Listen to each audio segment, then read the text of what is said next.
Friend, কেমন আছেন সবাই? আজকে আপনাদের মাঝে আরেকটি ঝাঁকানাকা রেসিপি নিয়ে চলে আসছি। আজকে আমরা বানাবো সরকারি কেক। তার জন্য 2টি আন্ডা ফাটিয়ে নিলাম। তারপরে এর মধ্যে আমরা 1 কাপ আর 1 কাপের অর্ধেক চিনি অ্যাড করবো। চিনি অ্যাড করে ঝাঁকানাকা করবো। ঝাঁকানাকা করে দেন এক ফোম তৈরি করবো। ফোম তৈরি করার পরে আমরা এর মধ্যে 2 কাপ পরিমাণে সুজি অ্যাড করব। সুজি অ্যাড করার পরে তারপরে মিক্স করব। তারপরে হলো 1/2 ইঞ্চি লবণ দিব। লবণ দেওয়ার পর হচ্ছিলো 1/2 চামচ বেকিং পাউডার দেব। তারপর হচ্ছিলো যেহেতু সরকারি কেক আমাদের বাজেট নেই ময়দা, তার জন্য আটা ইউজ করলাম। আটা দিলাম। আটা দেওয়ার পরে হচ্ছিলো এটাকে মিক্স করব। মিক্স করার পরে তারপর কালার অ্যাড করবো। যেহেতু ফুড কালার নেই সেহেতু যে বিটরুট ছিল বাসায় সেটা রস দিছি। তারপরে তেল দিব। তেল দেওয়ার পরে তারপরে এটাকে তেল দিয়ে মানে মিক্স করব। তারপরে এখানে আমরা 2 চামচ গুঁড়া দুধ অ্যাড করছিলাম।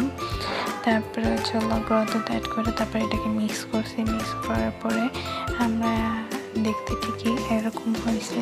এরকম হওয়ার পরে তারপরে আমরা একটা বাটি নিব। বাটি নেওয়ার পরে ওই বাটিতে তেল ব্রাশ করব। তেল ব্রাশ করে আমাদের বাসায় কেক বানানোর পেপার ছিল না, তার জন্য আমরা প্রশ্নপত্র ছিল তাই দিয়ে চালিয়ে দিয়ে তেল দিয়ে তারপরে ছিল ঝাঁকানাকাভাবে তেলটা ব্রাশ করে দেবো। ব্রাশ করে দেওয়ার পরে এখানে যে কেকের ব্যাটারটা ছিল সেই ব্যাটারটা দিয়ে দেবো। দিয়ে দেওয়ার পরে আমরা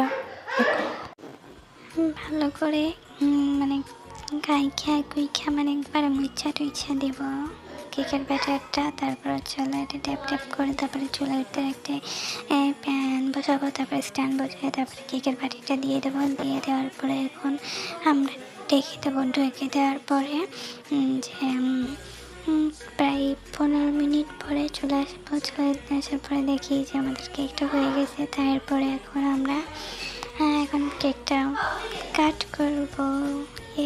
কেকটা কাট করব। এখন আমরা কেকটাকে উঠাই নিব। উঠাই নেওয়ার পরে দেন আমরা কেকটা কাট করব। এই তোমরা কেকটা কাট করছি। Happy birthday to you. তুমি আমি তারপরে আমি দেখতেছিলাম যে এত ফুলছে কী করে কেকটা। আসলে ফুলের রহস্যটা হচ্ছিল ভিতরে ফাঁকা হয়ে গেছিলো। এই তো ফুলের রহস্য দেখে নেন আমাদের কেকের ফুলের রহস্য।